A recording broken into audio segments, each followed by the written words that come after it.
Digital ഇന്ത്യയുടെ 10 വർഷം.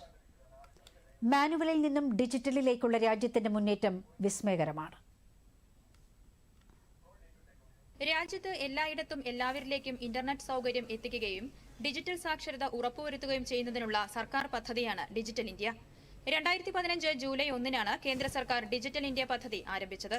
Digital India പദ്ധതി 10 വർഷം പിന്നിടുമ്പോൾ നമ്മുടെ രാജ്യം ഡിജിറ്റലായി അതിവേഗം വളരുക എന്ന കാര്യം വിസ്മരിക്കാനാവില്ല. ഡിജിറ്റൽ ഇന്ത്യ സംരംഭത്തിന്റെ 10 വർഷം വിജയകരമായി പൂർത്തിയാക്കിയതിനെ പ്രധാനമന്ത്രി നരേന്ദ്രമോദി പ്രശംസിച്ചു. 140 കോടി ഇന്ത്യക്കാരുടെ കൂട്ടായ ദൃഢനിശ്ചയത്താൽ ഡിജിറ്റൽ പേയ്മെന്റുകളിൽ രാജ്യം നിരവധി മുന്നേറ്റങ്ങൾ നടത്തിയിട്ടുണ്ടെന്ന് പ്രധാനമന്ത്രി പറഞ്ഞു. ഡിജിറ്റൽ ഇന്ത്യയുടെ 10 വർഷങ്ങൾ അടയാളപ്പെടുത്തുമ്പോൾ ഇന്ന് ഒരു ചരിത്ര ദിനമാണെന്ന് അദ്ദേഹം ഓർമ്മിപ്പിച്ചു. ഒരു ദശാബ്ദത്തിന് ശേഷം സർവ്വതലസ്പർശിയായ വികസനത്തിനും ശാക്തീകരണത്തിനുമാണ് ഡിജിറ്റൽ മേഖല സാക്ഷിയാകുന്നത്. ആരോഗ്യം, വിദ്യാഭ്യാസം തുടങ്ങിയ മേഖലകളിലും ഈ സംരംഭത്തിൽ നിന്ന് പ്രയോജനം നേടിയിട്ടുണ്ട്. 2014-ൽ ഇന്ത്യയിൽ ഏകദേശം 25 കോടി ഇന്റർനെറ്റ് ഉപയോക്താക്കളാണ് ഉണ്ടായിരുന്നെങ്കിൽ ഇന്ന് അത് 97 കോടിയിലധികമായി വളർന്നു. ഡിജിറ്റൽ രംഗത്ത് ഓരോ സെക്കൻഡിലും 1 കോടി വരുന്ന ഇടപാടുകൾ UPI-യിലൂടെ സാധ്യമാക്കുന്നു. ലോകത്തിലെ റിയൽ ടൈം ഡിജിറ്റൽ ഇടപാടുകളുടെ പകുതി ഇന്ത്യയിലാണ് നടക്കുന്നത്. 42 ലക്ഷം കിലോമീറ്റർ ഒപ്റ്റിക്കൽ ഫൈബറിലൂടെ 2.18 ലക്ഷം ഗ്രാമങ്ങളെ ബന്ധിപ്പിക്കുന്നു.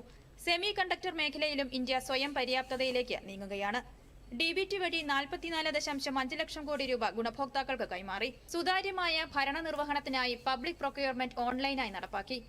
1400ഓളം തദ്ദേശ വിപണികൾ ഈനാം വഴി ബന്ധിപ്പിച്ചു. കർഷകർക്ക് 4 ലക്ഷം കോടി വരുന്ന കാർഷിക ഉൽപ്പന്നങ്ങളുടെ വ്യാപാരം സാധ്യമാക്കിയത് ഡിജിറ്റൽ മേഖലയിലെ വിപ്ലവകരമായ മാറ്റങ്ങളാണ്. ചുരുക്കത്തിൽ കഴിഞ്ഞ 10 വർഷത്തിനിടെ അഭിമാനകരമായ നേട്ടങ്ങളാണ് ഡിജിറ്റൽ ഇന്ത്യയിലൂടെ രാജ്യം കരസ്ഥമാക്കിയത്. News desk, Doordarshan.